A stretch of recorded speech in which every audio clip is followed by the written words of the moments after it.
ശരി. ഇപ്പോൾ ശ്രീ ആരിഫ് ഹുസൈൻ കൂടി ചർച്ചയുടെ ഭാഗമാകുമ്പോൾ ശ്രീ ആരിഫ് ഹുസൈൻ, ഇതിലിപ്പോൾ എന്തൊക്കെ അഭിപ്രായ ഭിന്നതകളും നിലപാടുകളും ഒക്കെ ഉണ്ടായാലും നിമിഷപ്രിയയെ മോചിപ്പിക്കാമെങ്കിൽ അവർ മോചിതയാകട്ടെ എന്നാണ് ഒരു പൊതു വികാരം എന്നുള്ളത്.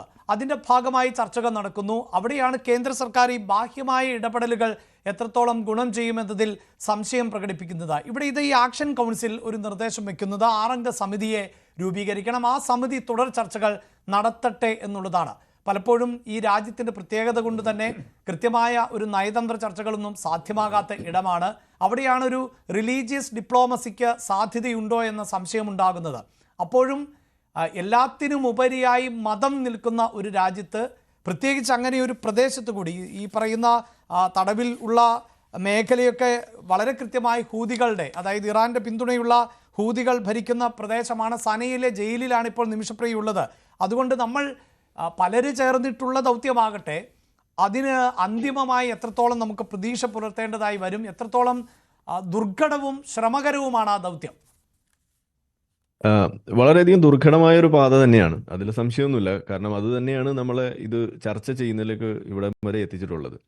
ഇപ്പോൾ 16-ാം തീയതി നടക്കേണ്ട ഒരു വധശിക്ഷ അത് നീട്ടിവെച്ചു എന്നതാണ് ഇപ്പോൾ നമുക്ക് കാണാൻ കഴിയുന്നത്. അപ്പോഴും അത് റദ്ദാക്കിയിട്ടില്ല എന്നുള്ളത് ഒരു വസ്തുതയാണ്. ഇനി അടുത്ത ഘട്ടത്തിൽ നടക്കേണ്ട കാര്യമാണ് ഈ കുടുംബത്തെ അനുനയിപ്പിച്ചുകൊണ്ട് ഇതിനകത്ത് അവർക്ക് അതിൽ നിന്ന് പിന്മാറാനുള്ള എന്തെങ്കിലും സാധ്യതയുണ്ടോ, ഈ ബ്ലഡ് മണി സ്വീകരിച്ചുകൊണ്ട് അതിനകത്ത് മറ്റു വഴികൾ തേടാനുള്ള വഴികൾ, അതാണ് ഇപ്പോൾ ഇനി നടക്കേണ്ടത് എന്നുള്ളതാണ് നമുക്ക് മനസ്സിലാക്കാൻ സാധിക്കുന്നത്. അത് അത്ര എളുപ്പമല്ല എന്നുള്ളതാണ് ഇവിടം വരെ നമ്മൾ കണ്ടിട്ടുള്ള ചർച്ചകളിൽ നിന്നും അതിൻ്റെ പ്രതികരണങ്ങളിലൊക്കെ നമുക്ക് മനസ്സിലാക്കുന്നത്. അത് എളുപ്പമല്ലാത്തതിന് പല തലങ്ങളിലുള്ള കാരണമുണ്ട്. അതിലൊന്ന് മാത്രമാണ് ഈ ഡിപ്ലോമാറ്റിക് ആയിട്ടുള്ള റീസൺസ് എന്ന് നമ്മൾ പറയുന്നതും ഇന്ന് അതിലൂടെ കോടതി വിധിയിലൂടെ നമുക്ക് കാണാൻ കഴിയുന്ന അല്ലെങ്കിൽ ലഭിക്കുന്ന ചില ഇപ്പോൾ സൂചിപ്പിച്ച പോലെയുള്ള കാര്യങ്ങളൊക്കെ. അതിനപ്പുറത്തേക്കുള്ളതാണ് ഈ വിഷയത്തിൻ്റെ കാതലായ വശമായിട്ടുള്ള ഈ മതപരമായിട്ടുള്ള വിഷയങ്ങൾ, ഇതിലെ നിയമപരമായ ശരിയ റിലേറ്റഡ് ആയിട്ടുള്ള വിഷയങ്ങൾ അതിൻ്റെ മറുവശത്ത് നിൽക്കുന്നു. ഇത് രണ്ടും കൂടി നിൽക്കുന്നതിന് അപ്പുറത്ത് ഏറ്റവും മുകളിൽ നിൽക്കുന്നതാണ് ഈ ഓണറുമായി ബന്ധപ്പെട്ടിട്ടുള്ള മറ്റൊരു വിഷയം. അതായത് ഈ കുടുംബം ഇങ്ങനെ ഒരു സംഗതി തീരുമാനം എടുക്കുമ്പോൾ അത് ആ കുടുംബത്തിൽ മാത്രം നിൽക്കുന്ന കാര്യമല്ല, അത് ആ വ്യക്തിയിൽ മാത്രം നിൽക്കുന്ന കാര്യമല്ല, അത് അവരുടെ ഗോത്രത്തിൽ അല്ലെങ്കിൽ അവരുടെ ആ ചുറ്റുപാടില്ല, ഉമ്മത്തിൽ തന്നെ വലിയ തോതിൽ റിപ്പർക്കഷൻസ് ഉണ്ടാക്കുന്ന ഒരു വിഷയം കൂടിയാണ്. അത് നമുക്ക് ആ ഒരു രീതിയിൽ അതിനെ മനസ്സിലാക്കിയാൽ മാത്രം പിടികിട്ടുന്ന ഒരു കാര്യമാണ്. അത് എല്ലാത്തിലും നമ്മൾ പറയാറുണ്ട്. ഇവിടെ അത് പ്രത്യേകമായിട്ട് നമ്മൾ എടുത്തു പറയേണ്ട ഒരു കാര്യം കൂടി, ഈ ഓണർ ഇഷ്യൂ എന്ന് പറയുന്നത്. അപ്പം ഇതെല്ലാം ഉള്ളപ്പോൾ ഇങ്ങനെ ഒരു വഴി തേടേണ്ടി വരിക എന്ന് പറയുമ്പോൾ ഞാനിതിനെ കാണുന്നത്, ഒന്ന്, ഇത് നമുക്കുള്ളൊരു ഓർമ്മപ്പെടുത്തലും കൂടിയാണ്. ഈ സെക്യുലർ ആയിട്ടുള്ള ഡെമോക്രാറ്റിക് ആയിട്ടുള്ള വഴികൾക്കപ്പുറം ഈ മതപരമായിട്ടുള്ള സംഗതികൾ നമ്മളുടെ മുകളിൽ വന്നു കഴിഞ്ഞാൽ എങ്ങനെയാണ് ഒരു നാട് ഏത് രീതിയിലാണ് ഉണ്ടാവുക എന്നത് നമ്മൾ ഓർമ്മിപ്പിക്കാൻ കൂടിയാണ് സത്യത്തിൽ ഇതൊക്കെ വഴിവെക്കുന്നത്. അത് നമുക്കൊരു ഓർമ്മപ്പെടുത്തലും കൂടിയാണ്. അപ്പോൾ ദുർഘടമാണോ എന്ന് ചോദിച്ചു കഴിഞ്ഞാൽ ദുർഘടമാണ് എന്ന് തന്നെയാണ് ഇത് കാണുന്നത്. എളുപ്പമല്ല.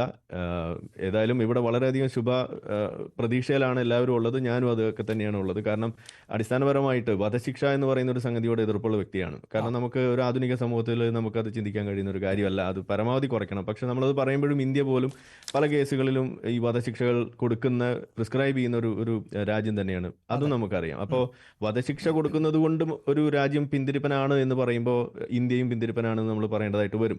അപ്പോൾ ഇവിടുത്തെ പ്രശ്നം അതല്ല. ഇവിടെ പ്രശ്നം ഇതിനകത്ത് അനുനയിപ്പിക്കാൻ വേണ്ടി ശ്രമിക്കുമ്പോൾ നമ്മൾ നേരിടുന്ന വിഷയങ്ങൾ അല്ലെങ്കിൽ അതിന് മറുപടിയായിട്ട് നമുക്ക് കിട്ടുന്ന റെസ്പോൺസസ് ആണ് ഇതിൻ്റെ ഏറ്റവും പ്രധാന വശമായിട്ട് വരുന്നത്. അവിടെയാണ് മറ്റ് ഘടകങ്ങൾ കടന്നു വരുന്നത്. അതിനെ അഡ്രസ്സ് ചെയ്യാൻ വേണ്ടിയിട്ടാണ് മറ്റു വഴികൾ, ഇതുപോലുള്ള തേർഡ് പാർട്ടി ഇന്റർവെൻഷൻസ് വരെ നമ്മൾ ഡിസ്കസ് ചെയ്യേണ്ടി വരുന്നത് എന്നത് ഓർക്കുമ്പോഴാണ് ഇത് അത്ര എളുപ്പമല്ല എന്ന് പറയേണ്ടി വരുന്നത്. അതായത് താങ്കൾ ഈ സൂചിപ്പിക്കുന്നതനുസരിച്ച് ഇപ്പോൾ തന്നെ ഈ തലാലിൻ്റെ സഹോദരൻ ഈ പലതരത്തിലുള്ള ഫേസ്ബുക്ക് പോസ്റ്റുകളും സോഷ്യൽ മീഡിയയിലൊക്കെ ചർച്ചയാണ്. അബ്ദുൽ ഫത്താ മഹ്ദി, അത് അദ്ദേഹം തന്നെയാണോ പോസ്റ്റ് ചെയ്യുന്നത് എന്നതിലൊന്നും വ്യക്തതയില്ല. അപ്പോൾ ഒരു പക്ഷേ ഈ തലാലിൻ്റെ കുടുംബം ഇതിന് ഒരുക്കമായാൽ പോലും അവിടുത്തെ മതപരമായ സാഹചര്യം എത്രത്തോളം അനുകൂലമാകും, പ്രത്യേകിച്ച് ഈ ഗോത്ര വിഭാഗങ്ങളൊക്കെ ഉള്ളതുകൊണ്ട് അതൊരു വലിയ വെല്ലുവിളിയാണ് എന്നാണ് താങ്കൾ പറയുന്നത്, അല്ലേ? തീർച്ചയായിട്ടും അത് പറയുമ്പോൾ നമുക്കത് ബുദ്ധിമുട്ടുണ്ട്. കാരണം ഈ ഒരു ഘട്ടത്തിൽ അത് പറയുക എന്ന് പറയുന്നത് സത്യത്തിൽ, അതായത് ഇവിടെ ഈ നിമിഷ എന്ന് പറയുന്ന വ്യക്തിയും അതുപോലെ തന്നെ കൊല്ലപ്പെട്ട വ്യക്തിയും അവരുടെ മതവും അത് തന്നെയാണ് ഈ നിയമത്തിൻ്റെ ഒരു പ്രധാന പ്രശ്നം എന്ന് പറയുന്നത്. കാരണം നമ്മൾ സാധാരണ പറയാറുണ്ട് നിയമത്തിൻ്റെ മുന്നിലുള്ള തുല്യത എന്ന് പറയുന്ന ഒരു വിഷയം. അത് നമ്മൾ ഇന്ത്യയിൽ ഇരുന്ന് പറയുമ്പോൾ നമുക്കത് മനസ്സിലാവും. പക്ഷേ ഇസ്ലാമിൻ്റെ കണ്ണിലേക്ക് വരുമ്പോൾ അത് അങ്ങനെയല്ല വരുന്നത്. അവിടെ കാഫിറും അതല്ലെങ്കിൽ വിശ്വാസിയും എന്ന് തമ്മിലുള്ള ഒരു വേർതിരിവ് അവിടെ ഉണ്ട്. അപ്പോൾ അതുകൊണ്ട് തന്നെ ഇത്തരം ഒരു വിഷയത്തിൽ ഇരുകൂട്ടരും, അതായത് ഇതിനകത്ത് പ്രശ്നമുണ്ടാക്കിയ ആൾ അല്ലെങ്കിൽ ഇതിനകത്ത് ഇരയായിട്ടുള്ള ആളും അല്ലെങ്കിൽ ഇതിനകത്ത് കുറ്റക്കാരനായിട്ടുള്ള ആളും രണ്ടും ഒരേ മതത്തിലുള്ള ആളുകളാണെന്നുണ്ടെങ്കിൽ ഇത് കുറേ കൂടി എളുപ്പമാണ്.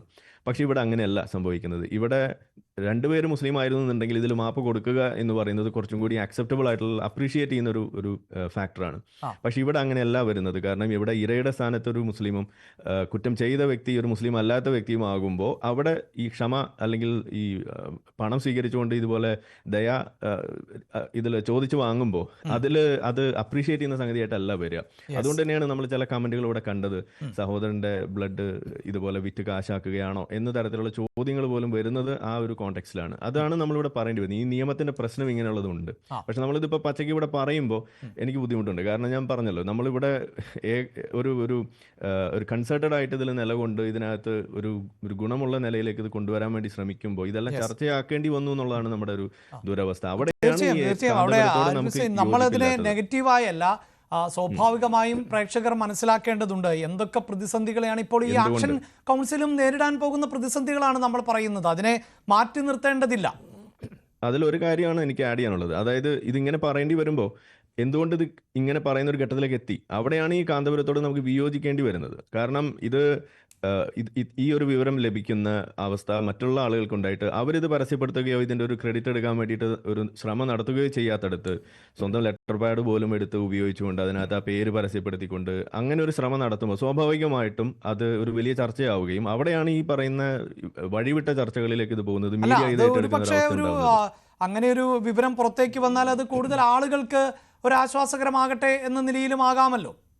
അല്ല, അത് ഏത് രീതിയിലാണ് ആശ്വാസമാകുന്നതെന്നാണ് ഞാൻ ചോദിക്കുന്നത്. കാരണം അതിൽ ഫൈനൽ ആശ്വാസം എന്ന് പറയുന്നത് സത്യത്തിൽ ഈ കുടുംബത്തെ കൺവിൻസ് ചെയ്ത് ഇതിനകത്ത് ഈ ബ്ലഡ് മണി സ്വീകരിച്ച് ഇതിനകത്തൊരു വിടുതൽ സംഭവിക്കുമ്പോൾ മാത്രമാണ് ഇതിനകത്ത് ആശ്വാസമാകുന്നുള്ളൂ. അല്ലാത്ത കാലത്തോളം ഇത് ആശ്വാസമാകുന്നില്ല എന്നുള്ളതാണ്. കാരണം ഇതൊരു ഏർലി സെലിബ്രേഷൻ ആണെന്നുള്ളതാണ് ഞാൻ മനസ്സിലാക്കുന്നത്. അല്ല, അവിടെ ഞാൻ സംശയമായി ചോദിക്കുന്നത്, ഇപ്പം നമുക്കറിയാമല്ലോ നിമിഷപ്രിയ എന്നത് പൊതുവെ മലയാളികൾ എല്ലാവരും ചർച്ച ചെയ്യുന്ന, ഒരുപക്ഷെ വിദേശ രാജ്യങ്ങളിലെ ജയിലുകളിൽ നിരവധിയായ മലയാളികൾ ഉണ്ടെങ്കിലും നിമിഷപ്രിയ കേസിനൊരു പ്രത്യേക സ്വഭാവമുള്ളതുകൊണ്ട് പൊതുസമൂഹം മുഴുവൻ എന്താണ് സംഭവിക്കുന്നത് എന്ന് നോക്കിക്കാണുന്നു.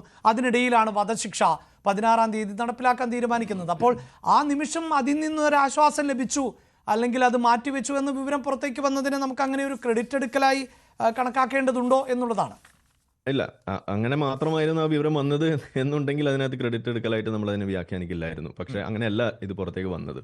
ഇത് ഇന്ന വ്യക്തി മാത്രമാണ് ഇതിനകത്ത് പങ്കെടുത്തത്, ഇദ്ദേഹം ഇല്ലായിരുന്നെങ്കിൽ ആകെ പ്രശ്നമാകുമായിരുന്നു എന്നുള്ളൊരു നറേറ്റീവ് ഒരു വശത്തും, അതല്ല മറ്റൊരു വശത്ത് സ്വന്തം ഇത് ഉറപ്പിക്കാൻ വേണ്ടിയിട്ട് ആ വ്യക്തി തന്നെ ഈ ലെറ്റർ പാഡ് ഉപയോഗിക്കുന്ന ഒരു സ്ഥിതിവിശേഷം മറുവശത്തും ഉണ്ടാകുമ്പോൾ അവിടെയാണ് ഈ അൺഡ്യൂ ആയിട്ടുള്ള ഒരു സംഗതി അവിടെ ശ്രദ്ധയപ്പെടുന്നതും അതിൻ്റെ പേരിലുള്ള ചർച്ചകൾ ഇവിടെ രൂപപ്പെടുന്നതും. അവിടെയാണ് ഇത് ഇനി അങ്ങനെ ഒരു പ്രശ്നം ഇല്ലായിരുന്നുണ്ടെങ്കിൽ എന്തുകൊണ്ടാണ് പിന്നീടുള്ള ദിവസങ്ങളിൽ മാധ്യമങ്ങൾ നിശബ്ദരായി പോയത്?